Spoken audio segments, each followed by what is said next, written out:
In this short video, I'll show you how to do a VLOOKUP in Excel from one sheet to another so that you can link up customer data from separate sheets. Firstly, select the cell where you want the result to be in and what you want to look up. As for me, my customer ID is 103, so that's what I want to look up. So in the next cell, next to it, type in equals VLOOKUP, a parentheses. Now select the other cell next to it, and for my case is 183. Put a comma. Now highlight the data where you want to look for. As for me, it's this. Put another comma. Now take note of the data that you've highlighted. Mine has 2 columns, so I'm going to put 2.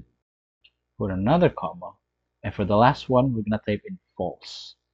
Put a close parenthesis, and it should look up if I press enter.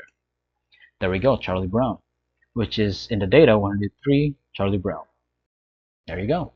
Now you know how to do a VLOOKUP in Excel. You can watch this playlist if you ever get stuck with this problem.